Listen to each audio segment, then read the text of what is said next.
तो hello friends, फिर से एक नए वीडियो में आप लोगों का स्वागत है। तो फ्रेंड्स, जैसा कि आप लोगों को पता है, क्रैश कोर्स विज्ञान का हमने दोस्तों 3 पार्ट आप लोगों को बता दिया है। पार्ट 1, पार्ट 2 और पार्ट 3।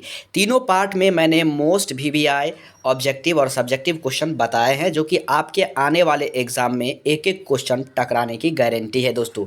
यदि ये सीरीज केवल 12 सीरीज आप देख लेते हैं तो मैं आपको गारंटी के साथ कह सकता हूं कि आपका जितना भी क्वेश्चन आपके एग्जाम में आएगा, चाहे वो ऑब्जेक्टिव क्वेश्चन हो या सब्जेक्टिव क्वेश्चन हो, आप लोगों का सारा क्वेश्चन इसी 12 सीरीज से देखने को मिलेगा। और एक सीरीज में मैक्सिमम क्वेश्चन हम करने की कोशिश करते हैं 25 से 30 के बीच में, ठीक है दोस्तों। और इसका पीडीएफ आप लोगों को बिल्कुल फ्री में मिलेगा। कहाँ मिलेगा? बहुत सारे स्टूडेंट मुझसे ये कॉल करके पूछते हैं, तो मैं उनको बता दूं कि इसका पीडीएफ आपको नीचे डिस्क्रिप्शन बॉक्स में टेलीग्राम का लिंक है, वहाँ पर जाइए, ज्वाइन हो जाइए, टेलीग्राम पे मिल जाएगा। और साथ में फिर भी अगर कोई दिक्कत होता है, टेलीग्राम कितना स्टूडेंट नहीं चलाते हैं, तो नीचे डिस्क्रिप्शन बॉक्स में मैट्रिक विद्यार्थी 2022 के लिए जो है मैंने एक ग्रुप बना दिया है, उस ग्रुप में आप ज्वाइन हो जाइए। जितने भी 10th क्लास के स्टूडेंट उस ग्रुप में जुड़े हुए हैं, उसको पीडीएफ का मतलब फ़ायदा वो उठा रहे हैं। उसका आंसर आपको उस पीडीएफ में नहीं रहेगा, उसका आंसर केवल और केवल आप लोगों को हमारे चैनल पर देखने को मिलेगा, ठीक है। और दोस्तों, जो भी मैं आप लोगों को पार्ट 4 में बताने वाला हूं आज, वो फाइनल रिवीजन क्लास चल रहा है या साइंस क्लास का क्रैश कोर्स। अगर आप पूरे साल में कभी नहीं पढ़े हैं, केवल क्रैश कोर्स पढ़ लेते हैं ना, तो आप लोगों को साइंस में एक भी क्वेश्चन छूटने वाला नहीं है। तो बिना देरी किए हुए इस वीडियो को शुरुआत करते हैं। और आज का जो भी क्वेश्चन है दोस्तों, सारे क्वेश्चन हम एनसीईआरटी पैटर्न पर आधारित रहता है, जो न्यू पैटर्न पर आपको प्रोवाइड किया जाएगा, ठीक है। और क्वेश्चन बैंक के जितने भी क्वेश्चन हैं, क्वेश्चन बैंक में जितने भी क्वेश्चन है, सारा का सारा क्वेश्चन आपको A to Z क्वेश्चन इसमें कंप्लीट करा दिया जाएगा। तो इस पीडीएफ से आपको 2 फायदे हैं, आपका एग्जाम पीरियड का भी और आपके क्वेश्चन बैंक का भी दोस्तों। तो चलिए बिना देरी किए हुए इस वीडियो को शानदार तरीका से शुरुआत करते हैं। पहले क्वेश्चन की ओर हम लोग बढ़ते हैं। पहला क्वेश्चन कुछ इस प्रकार से दिया गया है, ध्यान दीजिएगा दोस्तों। पहला क्वेश्चन है, एक प्रिज्म से होकर गुजरने वाली 7 रंगों को एक पर्दे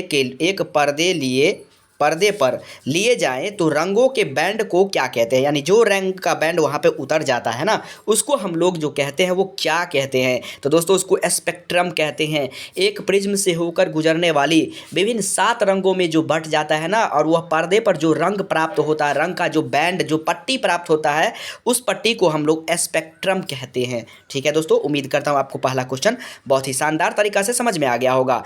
दूसरा क्वेश्चन है, स्पेक्ट्रम के किस रंग में झुकाव सबसे अधिक होता है? सबसे अधिक किसका होता है? तो दोस्तों, बैगनी का होता है और लाल का कम होता है। यहाँ एक मैं आप लोगों को जबरदस्त ट्रिक बताने वाला हूँ, जो कि आपका एक क्वेश्चन इसी क्वेश्चन से कंप्लीट हो जाएगा, 1 मार्क आपका फिक्स हो जाएगा।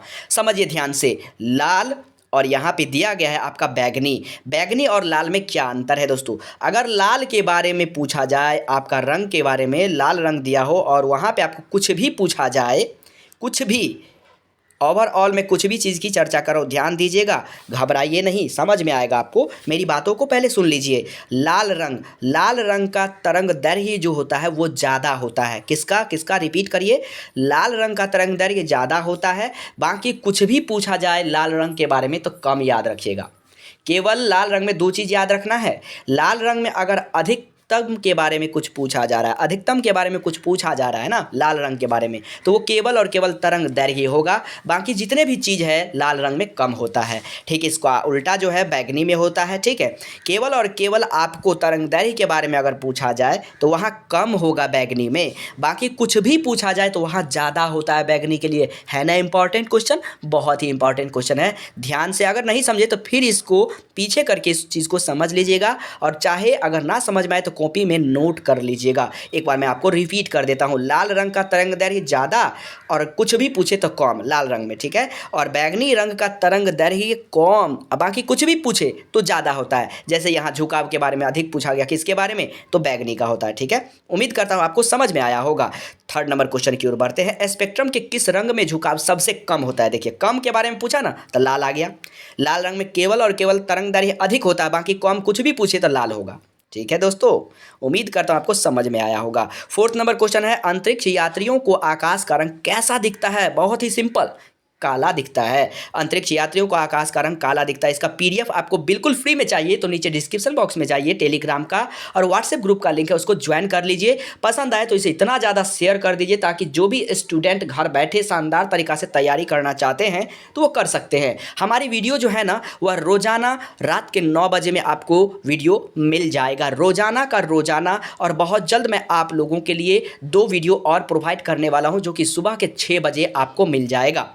ठीक है, बस कमेंट करिएगा कि आप किस सब्जेक्ट में आप कमज़ोर हैं, किस सब्जेक्ट का आपको वीडियो चाहिए सुबह 6 बजे। जिसका ज़्यादा कमेंट होगा जिसका ज़्यादा कमेंट होगा उसी पे मैं वीडियो लेकर के आऊँगा। जी हाँ, तो चलिए, कौन सा रंग खतरे के लिए सिग्नल में उपयोग होता है? लाल रंग का। सबको पता है, इसमें कोई संदेह नहीं। छठा नंबर क्वेश्चन है दोस्तों।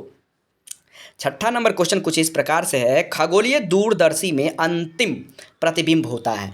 खगोलीय दूरदर्शी में अंतिम प्रतिबिंब जो होता है वह आभासी एवं उल्टा होता है। जी हाँ, आभासी एवं उल्टा होता है। 7वां नंबर क्वेश्चन है, एक साधारण प्रिज्म कितने सतहों से घिरा होता है? वेरी वेरी सिंपल, 5 सतहों से घिरा हुआ होता है एक साधारण प्रिज्म। जी हाँ दोस्तों। 8 नंबर क्वेश्चन है, बहुत आसान क्वेश्चन और शानदार क्वेश्चन है, विरल माध्यम में प्रकाश की चाल सघन माध्यम से अधिक होता है।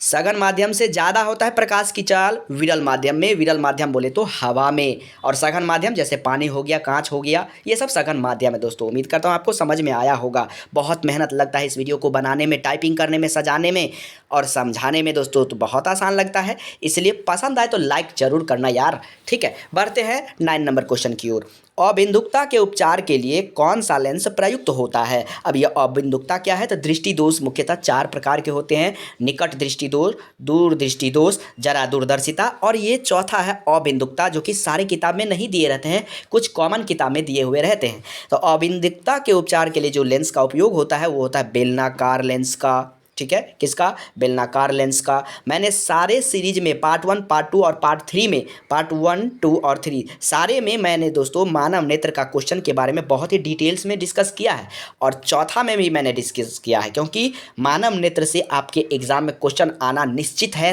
तय है, ये अभी से ही समझ लीजिए। इसलिए एक एक क्वेश्चन को ध्यान से देख लीजिए। केवल 12 सीरीज आप देख लीजिए, और 12 सीरीज आप देख लेते हैं ना तो आपके एग्जाम में, आपके एग्जाम पीरियड में जो है किसी भी तरह का प्रॉब्लम साइंस में नहीं होगा। ठीक है, और दोस्तों मैंने जो है मॉडल सेट न्यू पैटर्न पर तैयार कर लिया है, जो कि आपके एग्जाम में जिस तरह से क्वेश्चन पूछा जाएगा आपके एग्जाम में, उस तरह से मैंने मॉडल सेट को तैयार कर लिया है। एक एग्जाम में आप लोगों को जैसे जाएंगे साइंस में तो आपको 80 क्वेश्चन दिया जाएगा ऑब्जेक्टिव क्वेश्चन, ठीक उसी तरह से मैंने दोस्तों 5 सेट मॉडल न्यू पैटर्न पर आधारित 5 सेट सेलेक्ट कर लिया है। अगर आप ये 12 सीरीज देख लेते हैं और ऑब्जेक्टिव के लिए वो सीरीज मॉडल सेट देख लेते हैं तो गारंटी मैं लिख कर दे सकता हूं कि आपका 80 में 80 ऑब्जेक्टिव क्वेश्चन एग्जाम में आ जाएगा। जबकि आपको बनाना तो 40 ही है, लेकिन आपको 80 में 80 क्वेश्चन हमारे ही वीडियो से आएगा। ठीक है, तो उसको भी देखना मत भूलिएगा, वो बहुत जल्द आ जाएगा। आप लोगों को वीडियो के माध्यम से जो है ना, आप लोगों को वीडियो के माध्यम से मैं इन्फॉर्मेशन कर दूंगा, इसलिए टेलीग्राम को जरूर ज्वाइन कर लीजिए। शिक्षा से संबंधित जो भी जानकारी होगा सारा प्रोवाइड बिल्कुल फ्री में होगा।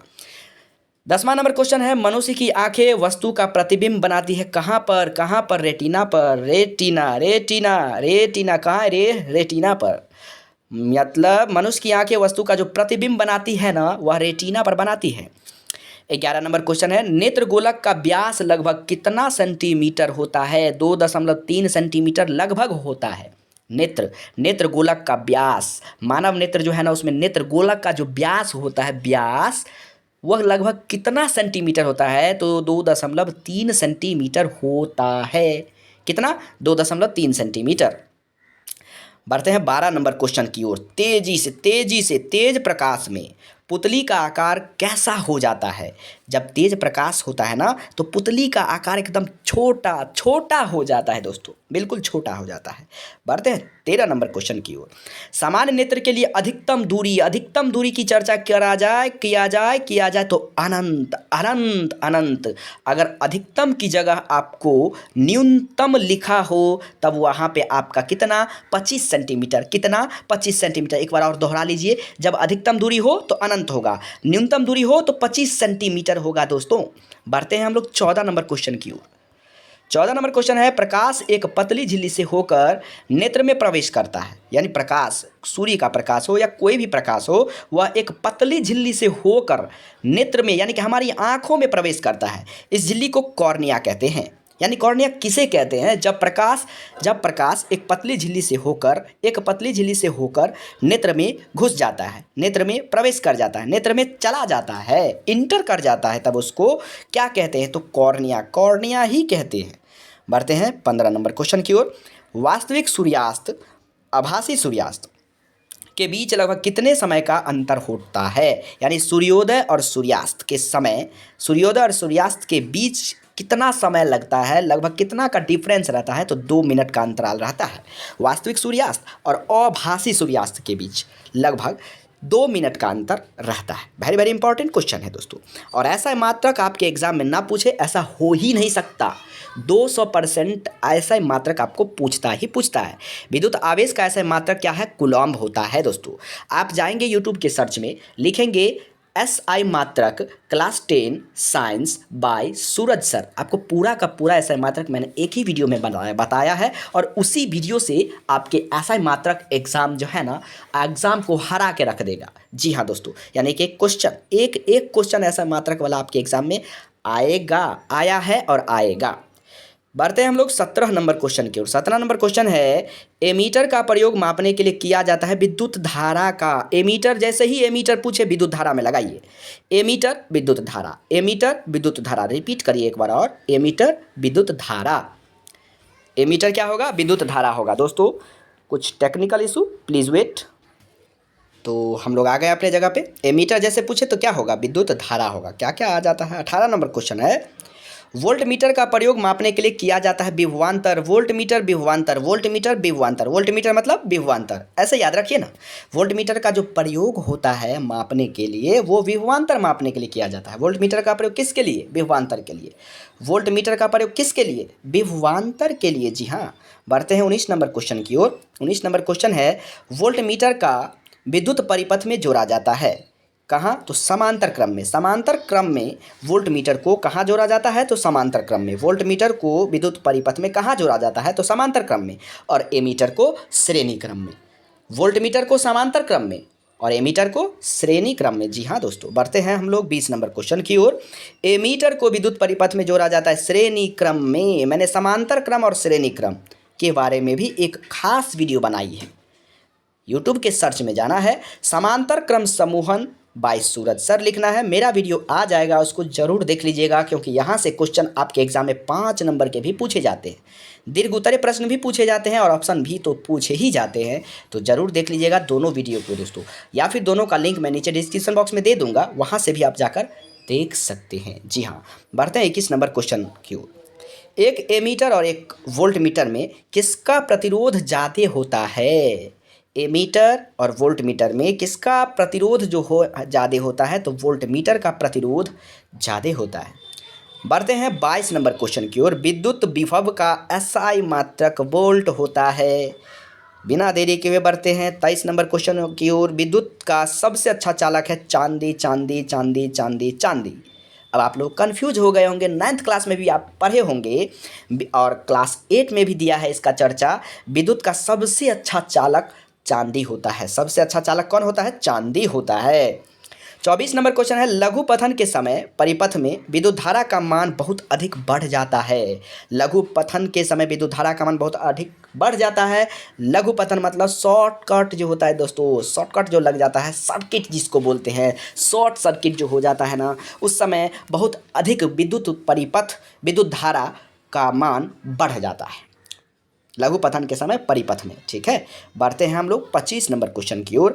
विद्युत बल्बों के तंतुओं का निर्माण किससे होता है? बहुत ही इंपॉर्टेंट क्वेश्चन है, VVI क्वेश्चन। विद्युत बल्ब में तंतुओं का जो निर्माण होता है वह टंगस्टन से होता है। किससे होता है? टंगस्टन से। तो दोस्तों ये था, मैंने पार्ट नंबर 4 में 25 मोस्ट VVI ऑब्जेक्टिव क्वेश्चन को बताया था, जिसमें कि आपके आने वाले एग्जाम में एक एक क्वेश्चन एक एक क्वेश्चन जो है ना आपके एग्ज़ाम में आ जाएगा। इसलिए इसका या तो आप लोग नोट बना लीजिए या फिर पीडीएफ चाहिए तो नीचे डिस्क्रिप्शन बॉक्स में जाइए, टेलीग्राम का लिंक है उसको ज्वाइन करिए और अपने दोस्तों को भी जोड़िए। वीडियो पसंद आए तो लाइक करिए, ना पसंद आए तो डिसलाइक करिए। और सुबह में मैं कौन सा वीडियो लेकर के आऊँ आप लोग कमेंट करके बताएं। जिसका ज़्यादा कमेंट होगा जिस टॉपिक पर, जिस सब्जेक्ट पे, वही सब्जेक्ट में आप लोगों को सुबह 6 बजे लेकर के आऊँगा क्रैश कोर्स के लिए। ठीक है, क्रैश कोर्स के लिए लेकर के आऊँगा। और ये 12 सीरीज जो है ना, 12 सीरीज आपको रोज़ाना रात के 9 बजे मिलता रहेगा। और मैं मॉडल सेट जो बनाया है, जो कि आपके एग्ज़ाम में जिस तरह से क्वेश्चन पूछेगा उसी तरह से मॉडल सेट मैं आप लोगों को प्रोवाइड कराने वाला हूँ। बहुत जल्द आप लोगों को इन्फॉर्मेशन मिल जाएगा।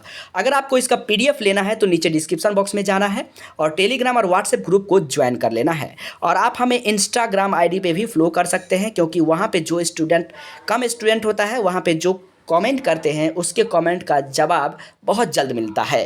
Thanks for watching this video and take care, goodbye. मिलते हैं नेक्स्ट वीडियो में, तब तक के लिए जय हिंद, वंदे मातरम।